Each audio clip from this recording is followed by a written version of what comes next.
अस्सलाम वालेकुम। आज हम जुगनू सबक अव्वल से सेहत और सफाई से मुतालिक तीसरा सबक पढ़ेंगे।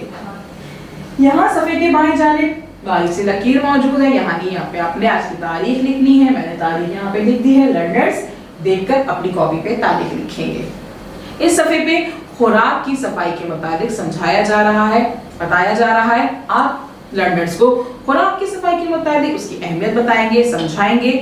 जैसे कि खाना पकाने से पहले हाथ धोना, आप लर्नर्स को समझाएंगे कि खाना पकाने से पहले हाथ धोना कितना जरूरी है। हमारे हाथों पे जरासीम मौजूद होते हैं, जो कि हमारे जरासीम जो सारे हाथों में मौजूद होते हैं खानों को खराब कर सकते हैं, बीमार कर सकते हैं। तो जब भी हम खाना पकाएं, हमें खाना पकाने से पहले हाथ जरूर धोना है। इसी तरह से सब्जियों और फलों को काटने से पहले जरूर धोना है। जब भी आप कोई सब्जी खाएं, काटें या कोई फल खाएं तो आपने जरूर हाथ धोना है, क्योंकि सब्जियों पे, फलों पे अनदेखे जरासीम मौजूद होते हैं जो कि हमें नजर नहीं आते हैं। हमें उन्हें धोना बहुत जरूरी है।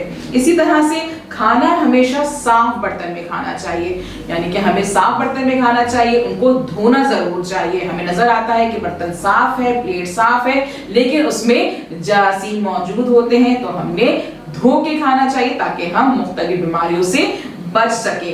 इसी तरह से जब हम खाना खा रहे हैं तो हमारा कभी खाना बच जाता है तो हमेशा खाना ढांक के रखें, महफूज जगह पे रखें ताकि कोई भी चीज उसमें ना गिर सके और आप जब दोबारा खाना खाएं तो वो जरासीम से पाक हो और आप बीमारियों से बचें। इसी तरह से जब आप पानी पिए तो पानी हमेशा देखकर पिए, 3 सांस में पिए, बिस्मिल्लाह पढ़ के पिए और बैठ कर पिए। और जब भी आप पानी रखें तो पानी को ढांक के रखें, ठीक है। इसी तरह से अब हमारे पास दूसरा सफ़ा मौजूद है जिसमें हम इज्तिमाई सफाई के बारे में पढ़ेंगे।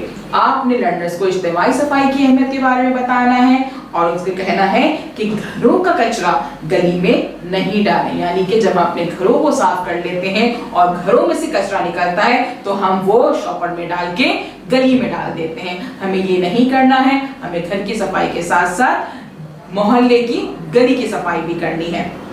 इलाके से कचरा उठाने का बंदोबस्त करना है, यानी कि जब हम ये देखें कि हमारे पास कचरा मौजूद है, हमें बाहर नहीं डालना है, तो उसे एक मुनासिब इंतजाम के साथ गली से बाहर जाने का इंतजाम करें, वहां डालने का बंदोबस्त कीजिए। गंदे तालाब अगर आपकी गली में मौजूद है, उनमें पानी भरा हुआ है, क्योंकि उसमें ज्यादा से ज्यादा जरासीम पैदा होते हैं। जब जरासीम पैदा होते हैं, बदबू पैदा होती है, तो आप में, आपके मोहल्ले में, आपकी गली में जरासीम होते हैं, मुख्तलिफ बीमारियां जन्म लेती हैं, तो आप तालाब को मट्टी से भर दीजिए। इसी तरह से मच्छरों से बचाव के लिए स्प्रे करवाइए। ज्यादा से ज्यादा अपनी गली में, मोहल्ले में दरख्त लगाइए। और प्लास्टिक के लिफाफे नालियों में ना डालें। जो हम अपने रोजमर्रा के इस्तेमाल में लिफाफे इस्तेमाल कर रहे होते हैं, प्लास्टिक के शॉपर इस्तेमाल कर रहे होते हैं, हम उसे इसी तरह से बाहर फेंक देते हैं, जो कि 100 साल तक जो है वो इसी तरह से पड़े रहते हैं और वो हमारे लिए बहुत ज्यादा खतरनाक होते हैं। आपने लर्नर्स को समझाना है, बताना है कि प्लास्टिक के शॉपर्स का, लिफाफों का इस्तेमाल कम से कम करें और उन्हें बाहर इस तरह से नालियों में ना डालें। इस तरह की सारी चीजों से मुतालिक आपने लर्नर से ज्यादा अमली सरगर्मी करानी है। अल्लाह हाफिज।